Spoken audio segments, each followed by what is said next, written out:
Hello world, hello Australia, it's Jamie Burke here, the Crypto Koala.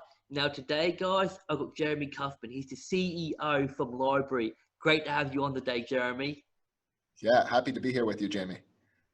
So Jeremy, we'll jump straight into it, mate. Just tell us a bit about yourself and the core team for anyone that doesn't know you and the Lbry platform.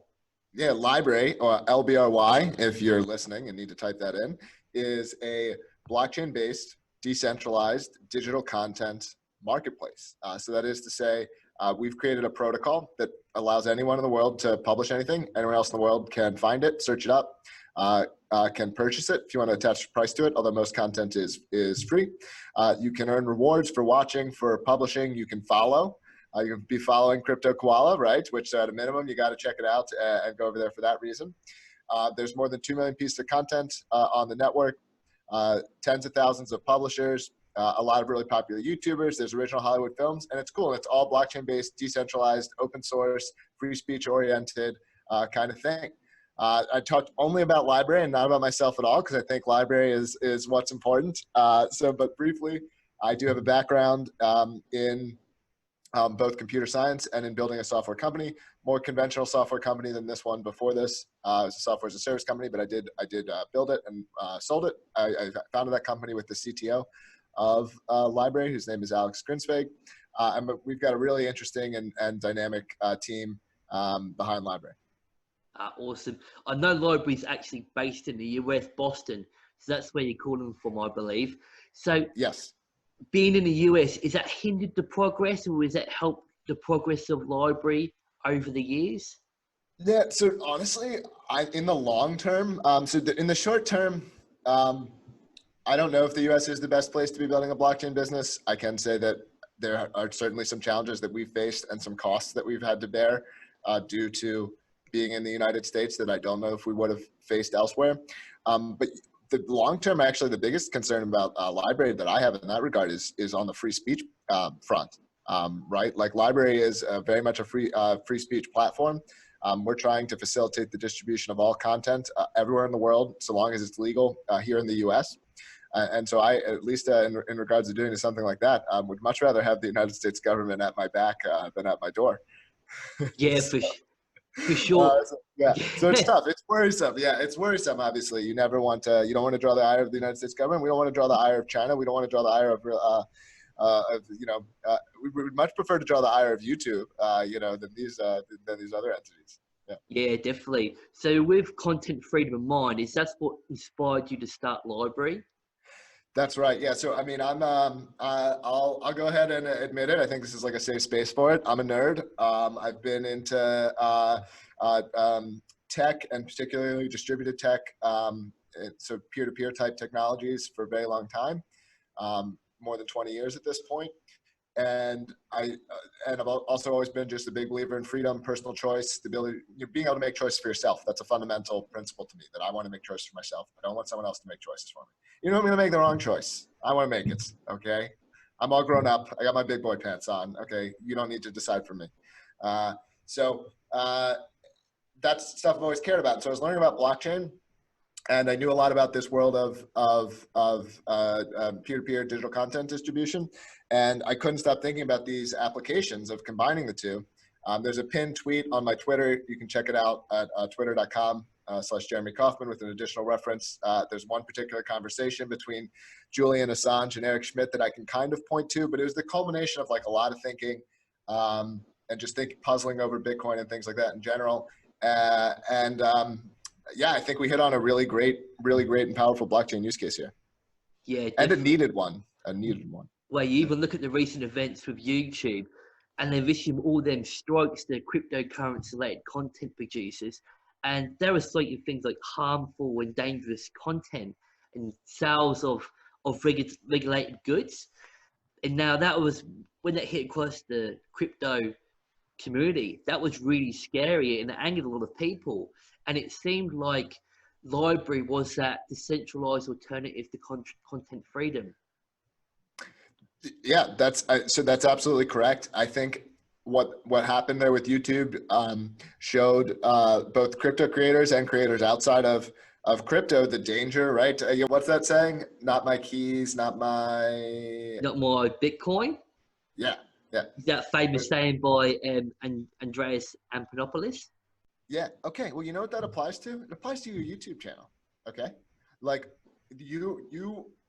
when you have an account with YouTube, you don't have anything like a protocol-based way of sharing, creating, and distributing digital content. Okay. And so what we've done with Lbry is we've protocolized the whole thing. We've taken what used to be need to be a centralized single service, and we've turned it into the equivalent of email.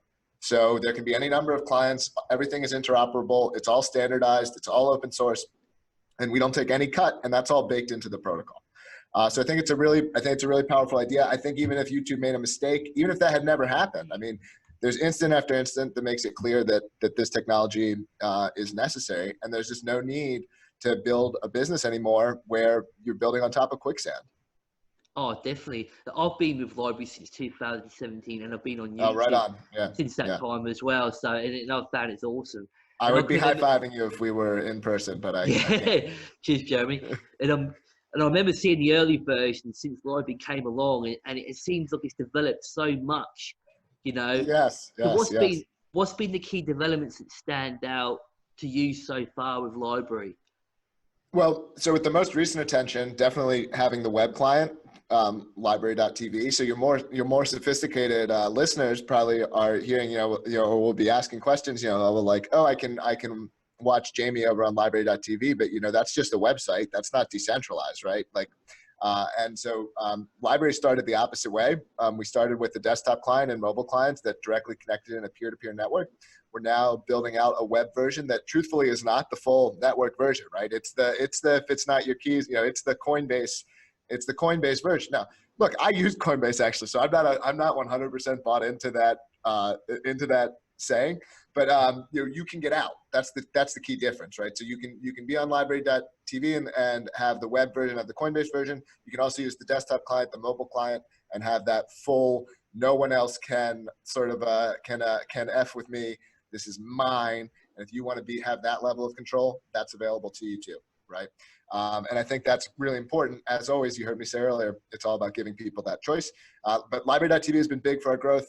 Man, I'll just like rattle them off because there's so many. Big one is just performance overall. Stuff plays faster, more reliably. We've got much more content, tens of thousands of YouTubers, more than 2 million pieces of content, more YouTubers than I can list with more than 1 million subscribers. It's like 3 or 4 dozen. I mean, you've been with us for how long? You were probably with us when we didn't even have channels. The original version of Lbry didn't have channels. There was no identity. Everything was just anonymous publishing. I mean, you could like type in a name, but it didn't. Yeah. Yeah, it was hard. It didn't even have. It did before YouTube syncing, before even the Android app. Wow. Yes. Yeah. Wow. Yeah. Wow. So really a long time. That's awesome. I mean, that's so cool. Yeah. And I remember just nagging Thomas Zubberson, and he sort of is that the right name there? Yeah. And I'll be sort of messaging, when you're going to get the Android app? When you're going to get the Android app? And when it came out, it was like, oh, this is great, because I can check it on my phone, and I just also when he messaged me about the YouTube syncing, and when I was able to port my channel over, and he basically offered me, like you were saying, that the keys to my channel. And since then it's just so easy, because whenever I upload a video on YouTube, it just automatically goes over the Lbry. It's just easy, like really easy. Yeah. Hey, all right, since I'm gonna cheat a little bit and flip the interview on you for a question, because I'm working. This is what I'm working on in my day-to-day here. Yeah, and it's very relevant to what we're talking about. Give me so your honest feedback on how do you feel about, you got maybe it's larger Lbry rewards or some additional benefits.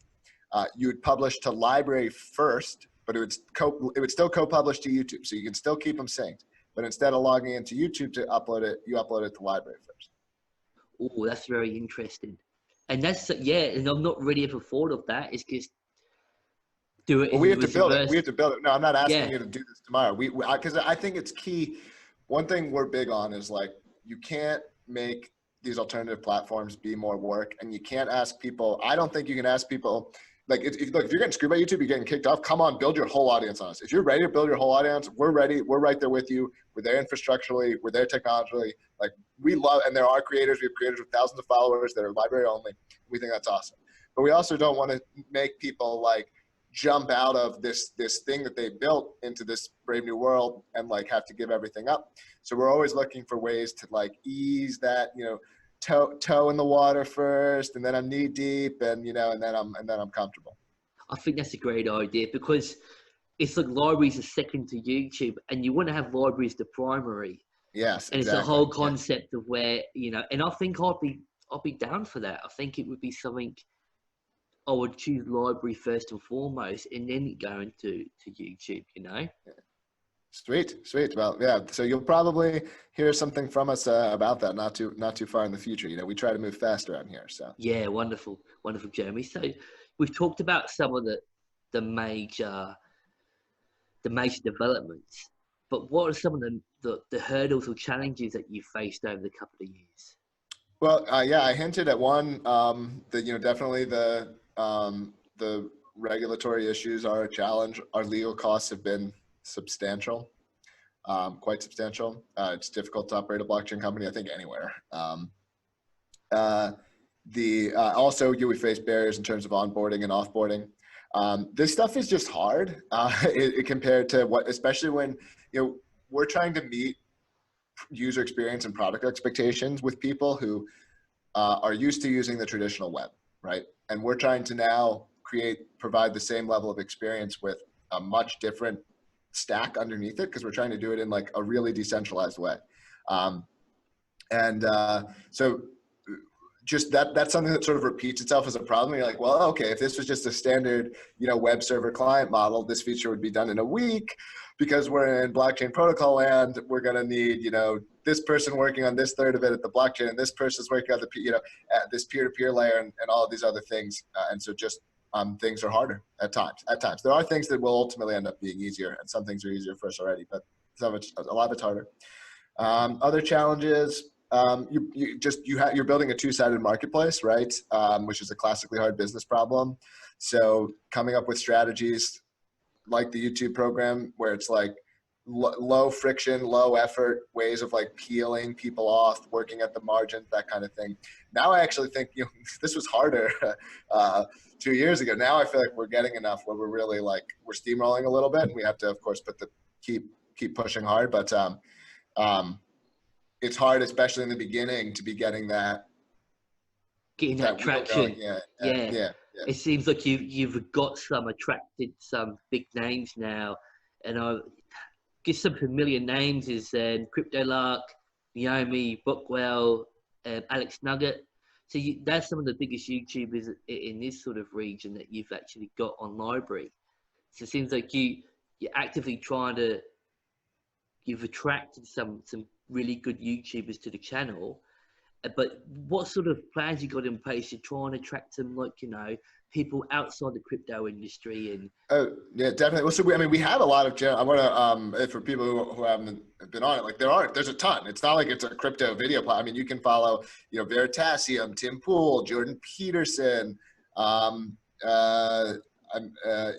EEV blog, and I'm Minute Physics, Casually Explained, like big popular channels, you know, that aren't remotely crypto or tech or in the, you know, or in this kind of space at all. So there is just a ton of stuff on. You know, to me, we are going to investigate doing larger deals, and we always talk to people. But you know, our strategy is most likely going to be to continue to, like, when I say work at the margins, I don't mean to say we're doing small things, but it's like, we've already got YouTubers of this size. Let's get ones that are 50% larger, 2 times as large. Let's get them to do, you know, bring them a little bit closer to being a library exclusive publisher by doing library first. You know, you just keep moving along. You know, you're climbing a mountain. It's a long hike. It's not something where it's like, you know, there's one little jump or one little trick or one little hack. We are going to be redoing the partnership program. There's going to be new stuff there in terms of, again, we want creators to be, basically, the next mission is to go Lbry first. We've had a lot of creators being Lbry second. How do we get more creators to be Lbry first? That's Yeah, awesome, man. Yeah. I'm just thinking, like, you've got a very different sort of areas where crypto YouTubers come from. So what sort of countries, whereabouts globally, is there any sort of particular place where you're seeing countries stand out, where you're getting more interest? Or Yeah, I mean, definitely just the sort of, well, I think maybe Western is not the right word for it, obviously, because you're including places like Australia. But so like the English speaking, world, or at least like sort of like wealthier English speaking world is probably where our user base is predominantly. We do get some interest from like Eastern Asia and parts of Europe and other places. We have been in the last, really in the last 6 months, internationalization of all of our stuff has come a long way and works pretty well now. And we are definitely seeing international interest pick up. And that may be actually more of a focus for us in 2020 and as time continues. But right now it's definitely, at least half or more the first category. oh, great stuff, Jeremy. How decentralized is the actual Lbry protocol? Yeah, so that's a great question. So I think that's the key with all of these. So the Lbry protocol, this will probably be the most technical answer I give all chat, but I think it needs to be. So the Lbry protocol is basically broken up into 2 layers. You have the blockchain layer, which is what does naming, identity, stores the metadata. It's key, and it's of course all of the token exchanges, right? And so when I say the metadata, that's like the stuff about your content. That's the title. That's who published it. When I said, that kind of thing.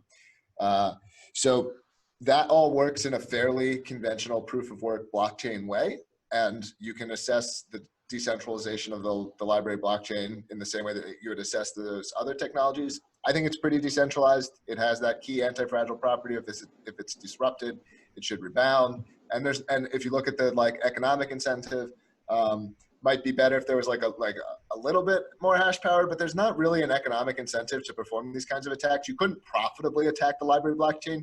You could spend a bunch of money temporarily disrupting it, which when I'm saying I don't want China trying to, I'm not going to, in our current states, if the China wanted to spend unlimited money, they could disrupt a lot of blockchain networks. I'm not going to say we're immune to that at this time, right? But I think you could also evolve, right? We're a lot of smart people. So even if we saw something like that happening, we'd attempt to evolve. I do think it could be disrupted by an actor with enough money, but I think we could then continue to evolve things even if that happened. And then on the data network, there's thousands, if not tens of thousands of nodes actively connected.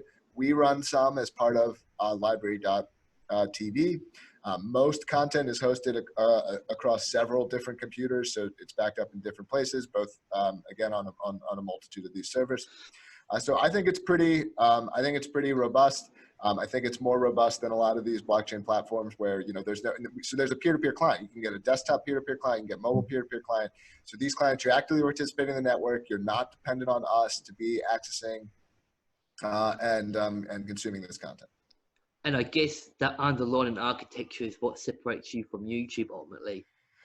Yes, absolutely. Right. So YouTube, it's just a standard, client, server model. I mean, I don't know all the specifics of the architecture, but they've got all, they're using some kind of database technology, and they're the ones with the ability to write to and control that database. And it might be a sharded database, calling it just, a database, maybe incorrect, maybe it's a multitude of databases, whatever.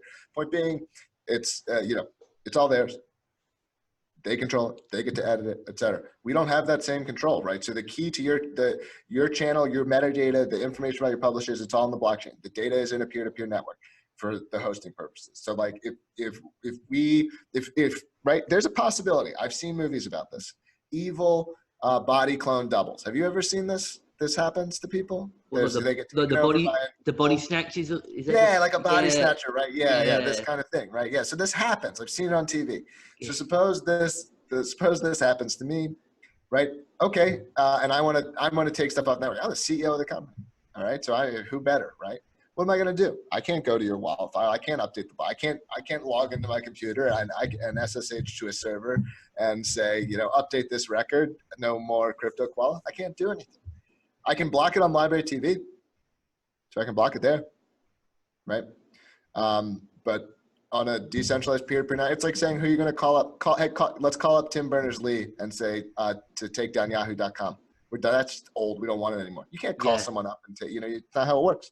So it's no different with Lbry, because we're now back in decentralized land. We're not just on YouTube.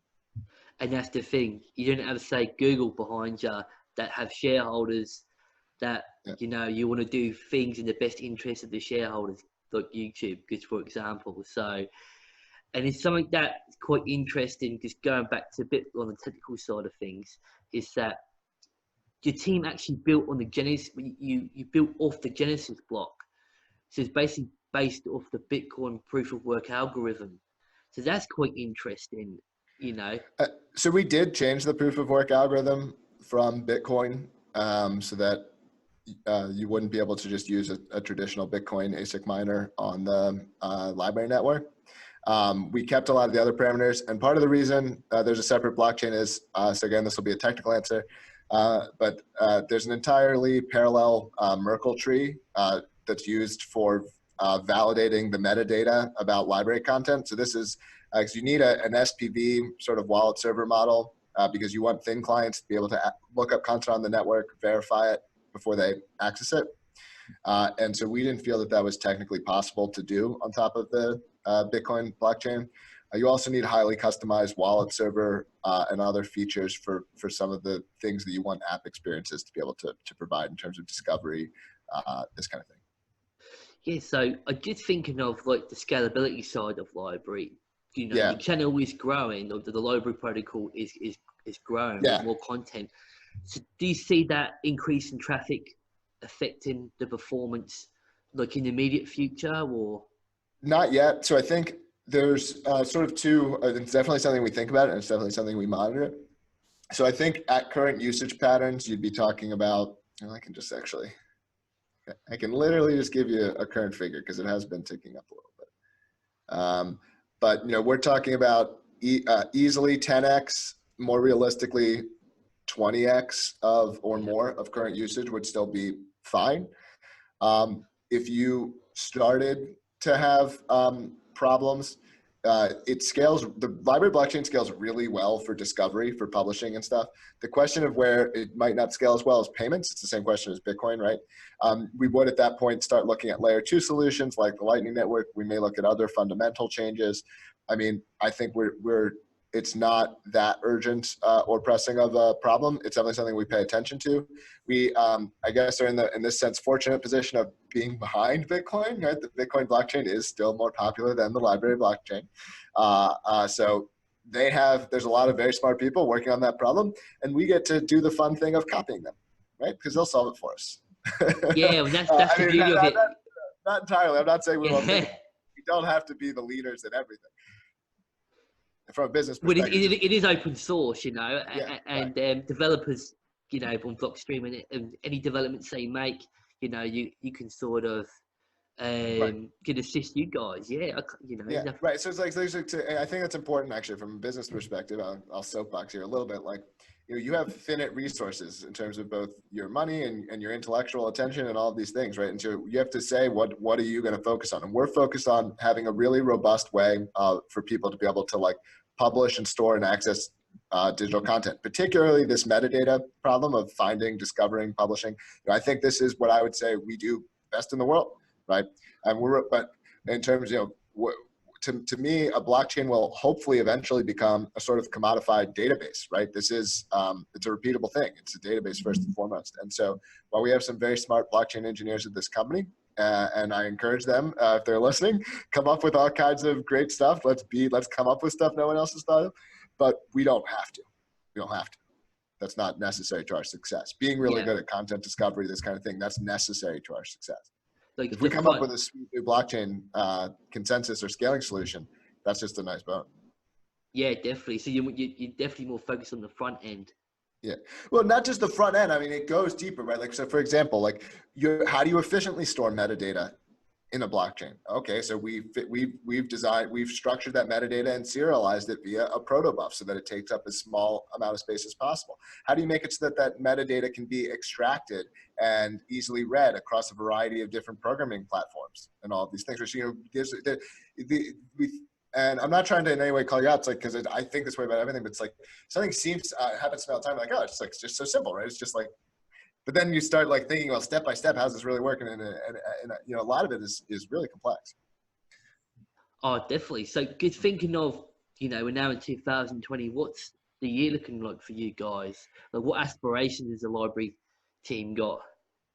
So I would like at least in the hopefully in the near-ish future, more than 1 million people to consume a piece of content in a month. We're getting there. I would like our largest channels to grow larger and larger followings, and we're going to be working hard both with them and on ourselves to do that. I think we'll finally, hopefully, crack iOS, which is the only platform that we're not on currently. I want to do more facilitating onboarding and offboarding between other currencies. And also, this is, I'm actually saying this last, perhaps because it's the most important thing. Everything just needs to work better. Like, you're never done. You have to make it more usable. You have to make it work faster. You have to make it more reliable. Like, everything has to keep getting better. And I think we're doing pretty good in this regard, especially compared to some other platforms. But we're not going to stop. You know, it's really important to keep getting better at those things. Yeah, definitely. Continual development, continual learning. That's the way. Hey. Yeah. I'll put the links down below, guys, if you want to check out Lbry and if you want to check out Jeremy on Twitter and his pin tweet. Guys, do your own research. Not a financial advisor. I'm just providing a platform for these guys to share on. It's been great to have you on the day, Jeremy, and a pleasure talking with you, mate. Can I give out a code? Is that permitted? Yeah, go for it. I've got a code. Okay, yeah. Yeah, for the viewers. So, yeah, it's gonna be crypto, like Koala, like, so, because that's I'll spell it out and we'll get it. So it's just crypto, COOALA. All right, so it's just an extra special bonus for your listeners who may discover Lbry through this show, just as a welcoming gift for them coming onto the platform. And as you mentioned, you can sign up at Lbry.tv. That's wonderful, Jimmy. I'll put put that code down below, guys. If you want to check me out on Lbry, I'm on Lbry, so yeah, come over and have a look. Thanks for your time today, Jeremy. It's been an absolute pleasure talking with you, mate. Great talking with you, Jamie. Cheers, mate. Bye.